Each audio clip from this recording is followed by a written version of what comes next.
I'm here with Jason Zotara, the king of ads here in Denver, Colorado. He is the founder and CEO of 1026 Media. Thanks for being here, Jason. Of course. Thank you for having me. So tell me a little bit about you, what you do here in Denver. Yeah, of course. So we are a digital ad agency. They call King is kind of it's a lot to live up to, but thank you for that comment, compliment. So yeah, we're a digital ad agency, and we focus primarily on paid media, on Google Ads, Facebook Ads, LinkedIn, really any ad platform that you can advertise on. Any platform you can advertise on, we can help you, help our clients on. So we also do secondary services like SEO, social media marketing, email marketing to support the paid media, but primarily paid media agency. Great. And how long have you been doing this? Since 2012. So that's when I started the agency. Okay. I started out in digital marketing. I won't age myself. It's been a while. Let's just put it that way.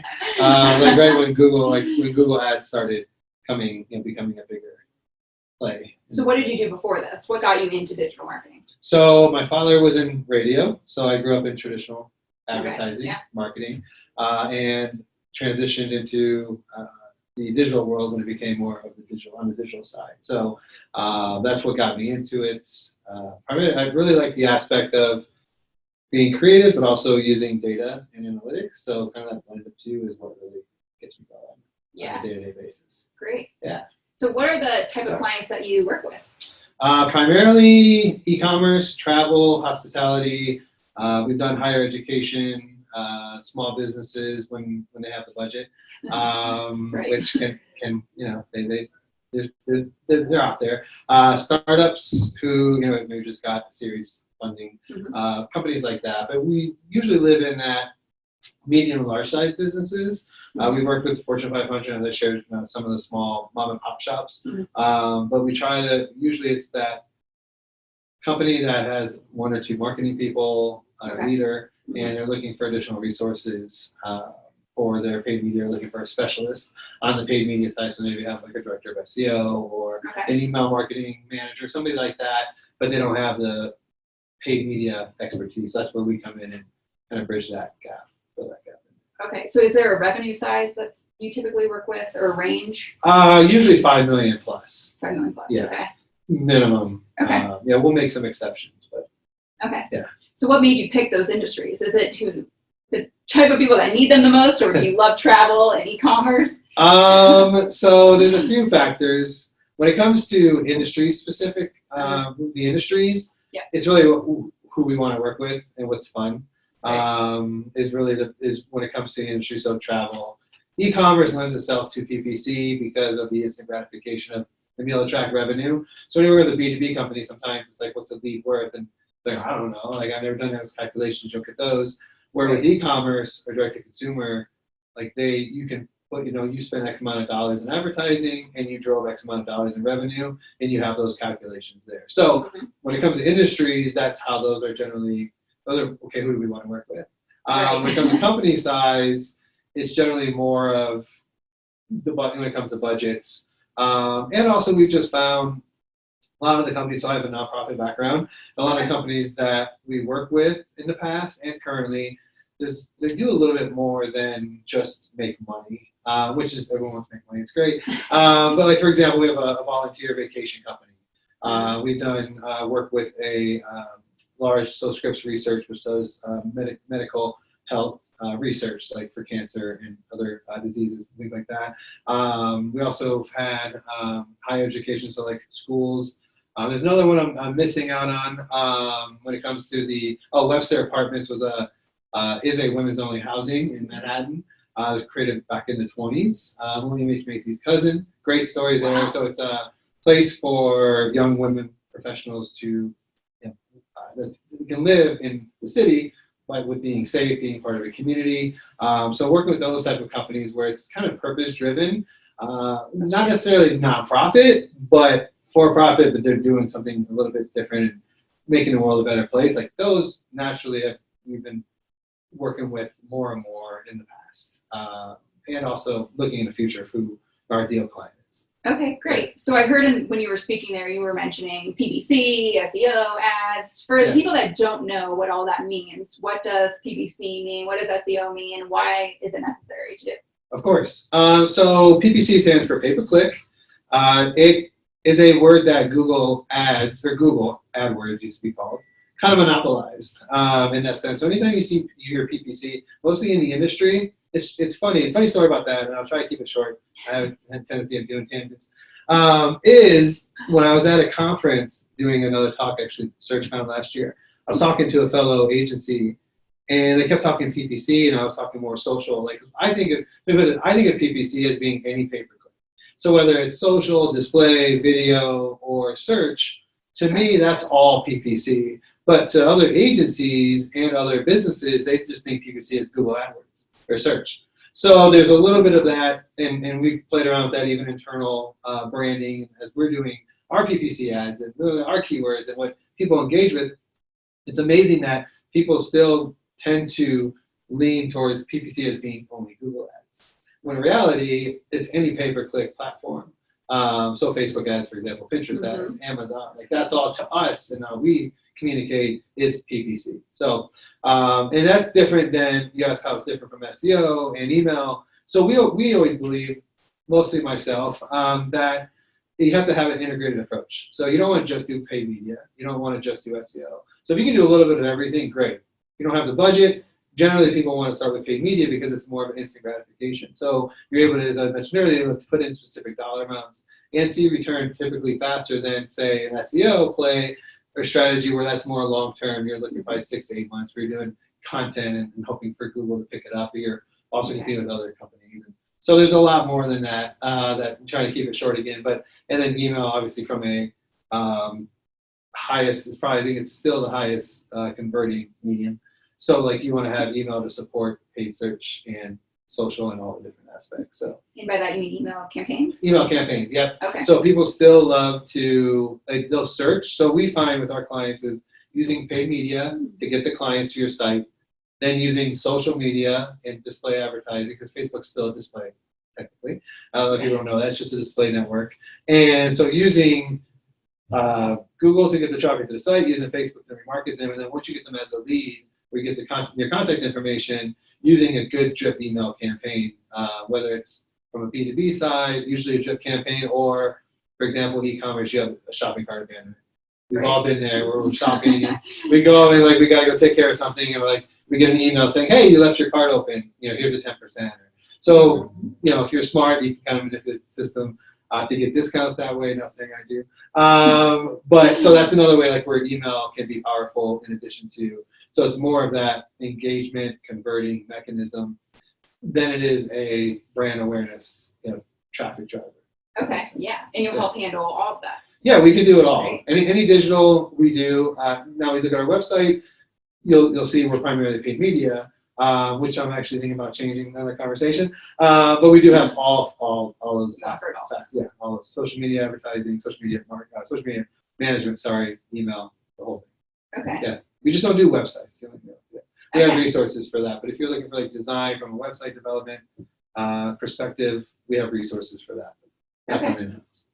So there are a ton of social marketing agencies out there, ad agencies. What makes you different? Why would someone hire you over the other thousands? And the only reason I laugh is because we used to have one right next door at our old office. At the WeWork, we used to work at together.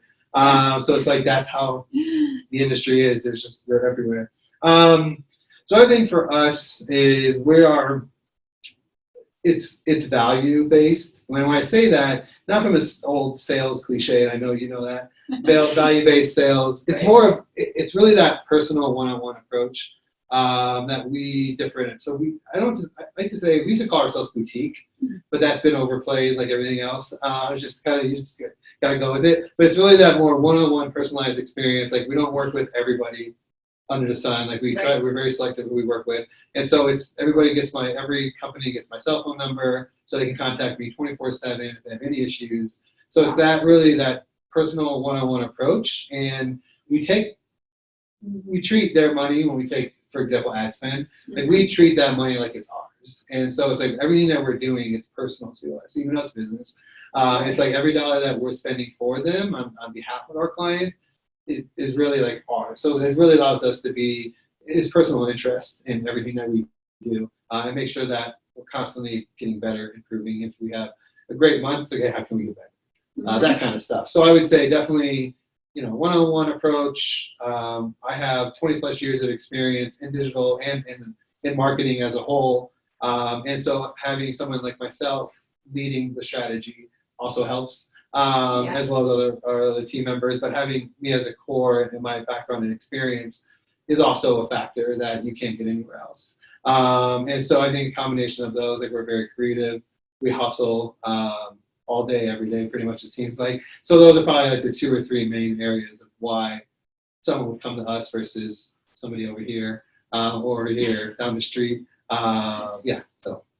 And you work all over the country, right? Not Absolutely. just Denver. Correct. Yeah, we're based here. Yeah. We love Colorado, but so we have Jersey, San Diego. Okay. We have some clients here as well, but really across the state. So New York, Florida, Michigan, Toronto. So technically international. Yeah. Hi. Yeah. No, it's great. It's great to say that. Just North American. North America, but no, it's great. So yeah, with digital, you can do it from anywhere. But we encourage local relationships because then we can go to their office and we can share the reporting that we do it once a month with them in person, but with video and all the different advancements, like we can work from pretty much anywhere. Yeah, that's great. Yeah.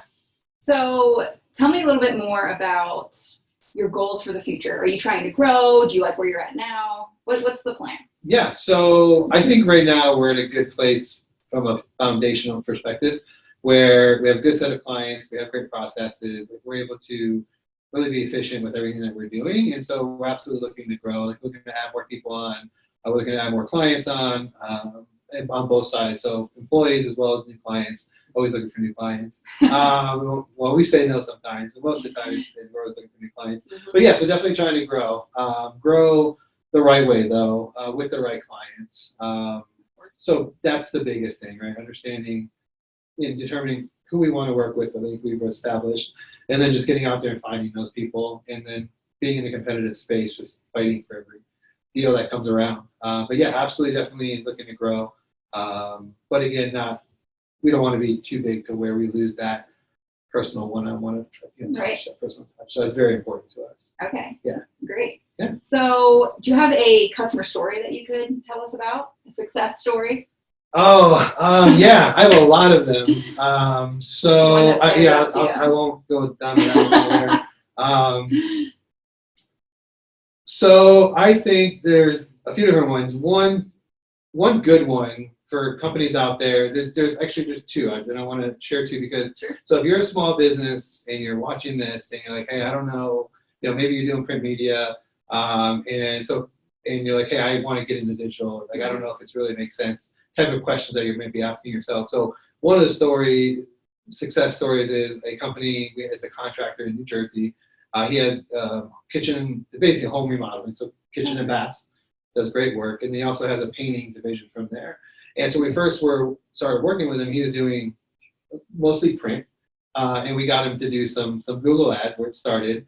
And then that first year, we took him off of print and completely to digital, and they increased their revenue 2 times that year. So like a success story, like he took it, he was like, wow, this is insane. Even last year, I mean, I just got an email from him the other day where he's like, hey, keep up the great work. We're like backlog, like we need to move some of this work over to the painting division because we have so much kitchen. And they got like a lot more in the first, I don't want to say numbers, but they got a lot more even just in this first few months. And so they're like, just continue to monitor it and keep doing a good job. So like, that's the kind of stuff that's great. Right. So the premise is we took them from print media, which you still want to do some print if you're out there. It's still good from a local company perspective. We took him to all digital. So we do SEO and PPC for him and them, but he's the owner there. Ray, and increase their revenue year over year. So that's an example of that. That's a great story. The other example I'd like to share is our volunteer vacation client I mentioned earlier. We were doing Facebook for them, Facebook ads, killing it. And we kept coming to them and say, hey, what are you doing for Google? Like, I see you doing a Google ad. Unfortunately, they got tied into a contract. We don't do contracts. And we do 90 days. Yeah, so another one. 90 days and then month to month. We have to earn our keep every 30 days. Yeah. And so we kept like, hey, let us look at your Google ads. And they were in a contract and eventually they got out of it. And so we looked at their Google ads account and I'll tell you what, like it was there were definitely some things that could be improved on. Be diplomatic. And so we went in and we did an audit of the Google ads, and we found by updating the account more frequently, cutting off things like negative keywording, updating bids, fresh ad copy, the stuff that you want to do when you take over a new account, typically in the Google ad space. We did that, and we were able to save them almost $100,000 in 6 months. Wow. By eliminating wasted ad spend. So that's an example, and the reason I wanted to share that is if you are with an agency, so your company out there with an agency, and you're like, hey, I don't know what they're doing. Like, I think they're doing something, but they're not. Like, and you want us to take a look at it, like, we could absolutely do that and say, hey, here's the 5 or 6 areas that you can improve on, whether that's the bidding's wrong, they're going on partner sites, little kind of foundational pieces that some of the, some of the newer agencies out there, maybe don't have that education of some of the older seasoned, older people, mature people have. So that's another great example of, if your company is already doing it and maybe just looking to get better at it and improve their efficiency and their return on ad spend, that's another great story to share. Yeah. That's awesome. So I'm curious, what industry was that? That's a travel. Travel. Yeah. Okay. That was a volunteer vacation company. Okay. Yeah. So they're on our website. Their name's there. So it's not like it's a big secret. But so it's definitely, if you're looking for other examples, like we go to our site. We have a few different success stories there. Case studies is kind of boring, so we've gone success stories instead. Sounds better. To me. So how does somebody know that it's time to hire a agency? Like, maybe they're doing it on their own now, but they don't really know, like, is it time? What are the questions or comments that they're saying in their head that might be good indicators to hire someone like you? Yes. So I would say, one, if you don't have that specialty in your team, right? So if you're a small business and you're looking for ways to grow your business, we can obviously help you there. If you're wondering, do I hire a freelancer or an agency, that's a whole other conversation, which we get into another episode. But I would say usually it's budget. So if you have the budget and you're looking to grow a brand or a business, so mostly on it, so we're talking like direct to consumer, right? If you have a product that you're really trying to sell online, like, call us, right? Like, we can help you with that. Absolutely. When it comes to, say, like a B2B perspective, if in either way, I guess either industries, if you have maybe a team of people, we don't have an expert on PPC, right? So you might have a small team or like a director of marketing, and they're doing 17 different things. It's like, we need someone to like help out. So there's that too. There's also, and I launched this about a week ago, so it's still kind of newer. So we're also doing consulting for more brands, more and more. So I'm getting more and more requests of, hey, we're working on a project. Can you just come in and give us, a few hours of your time and say, this is, for example, a website launch, right? So if they're launching a website, they want to make sure all the 301 redirects, and from an SEO, you don't lose that brand value. So we'll do one more consulting. So there's always that too. So if you're a company out there, like, I don't want to get into a long-term contract, or like, I just need like a one-off project and want just consulting. So there's also that avenue, which again, I won't get too into it today, but there's also that. So I would say, going back to recapping, if you're a company that's looking to grow,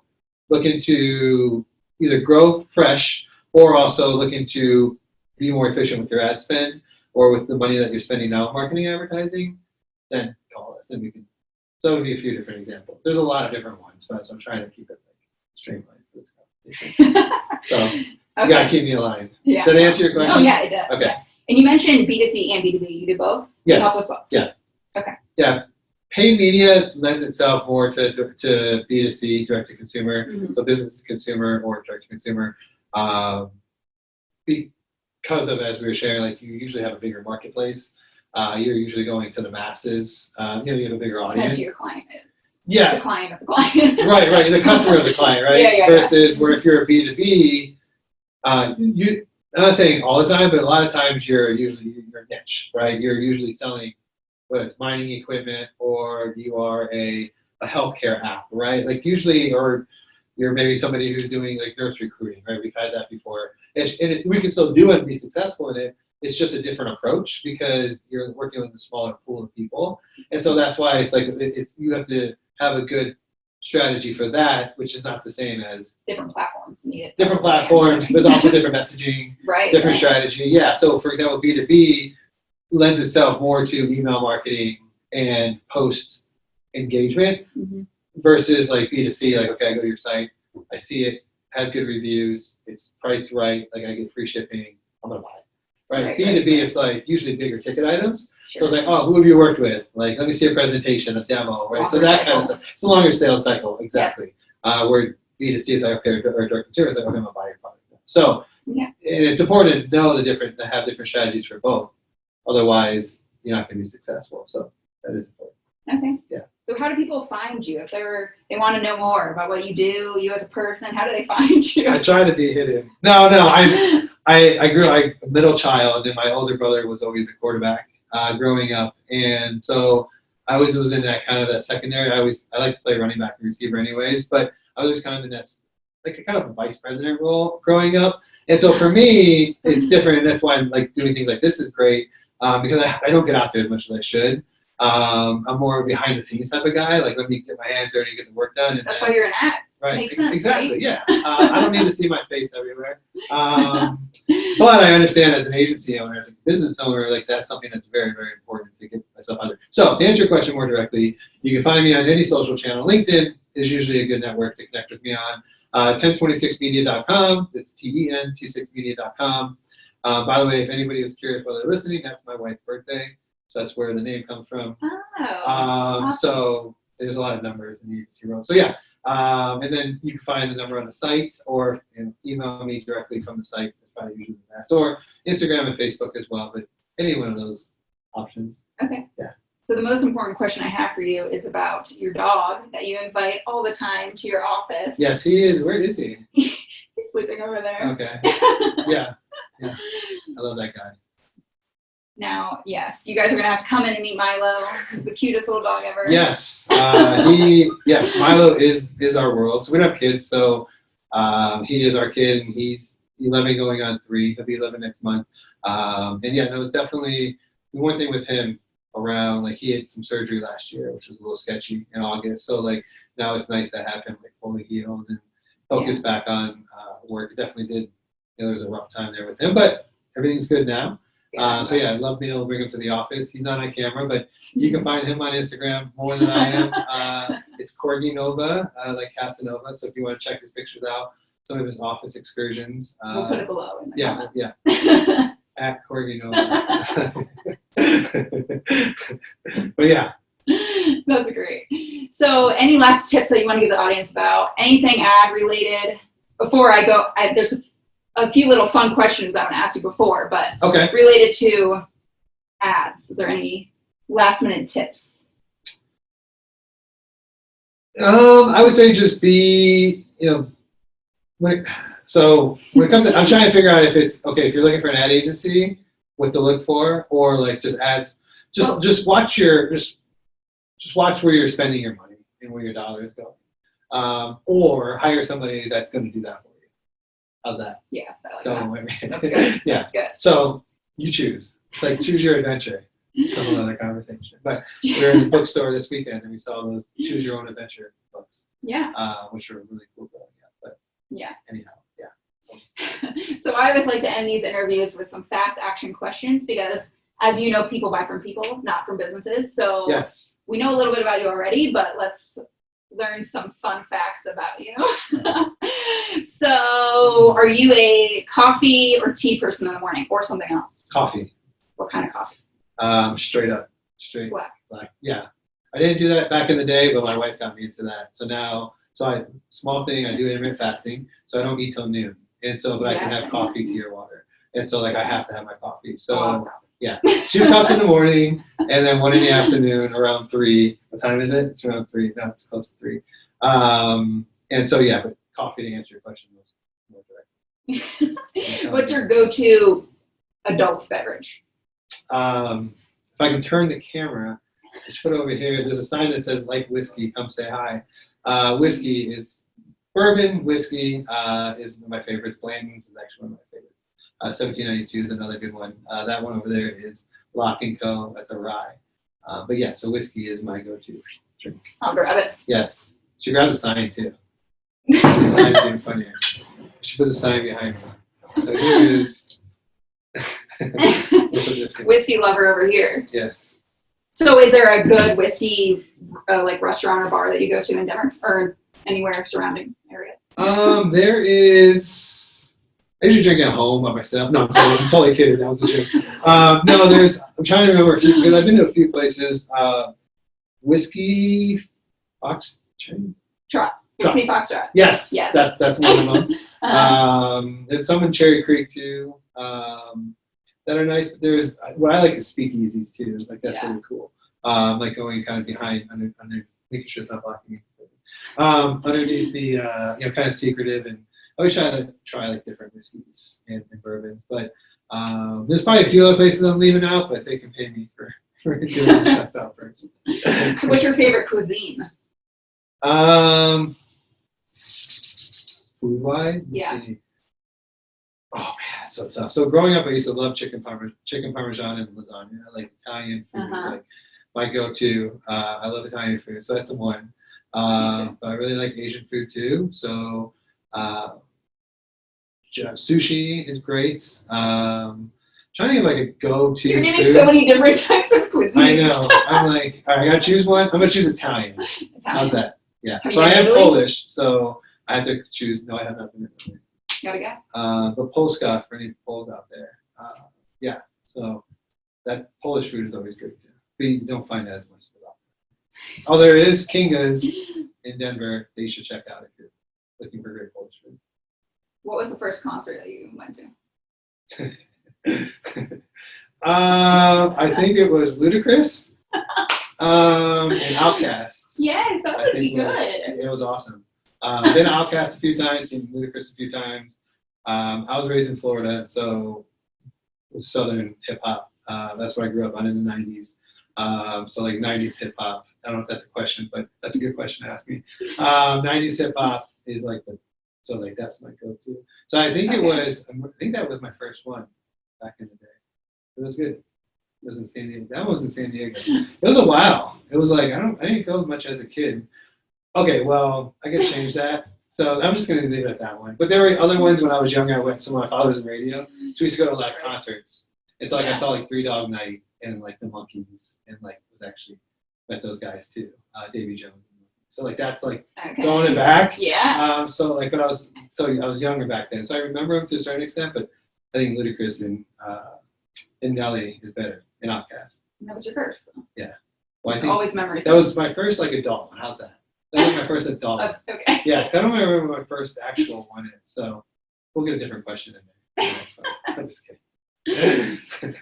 What's one destination that you haven't been to that you want to go to? Poland. Poland. Yeah. Nice. I haven't been.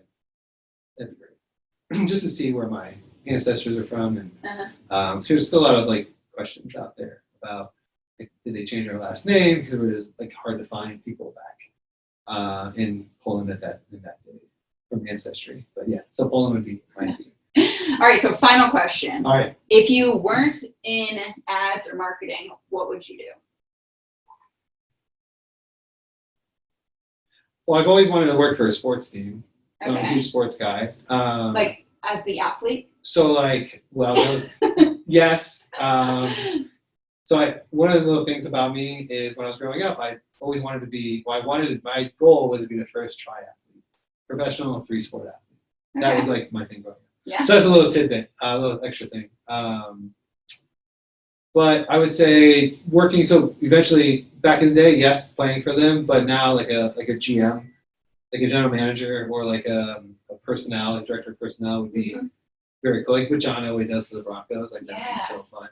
I do it in fantasy football, but that's a little different. But yeah, so I would say like working in a sport, like sports management, but not like cheesy sports management, like actually being a sports manager. Yeah. Yeah, so that would be my dream job. Awesome. Well, thank you, Jason, so much for doing this interview today. Now you're officially allowed to have a glass of whiskey here.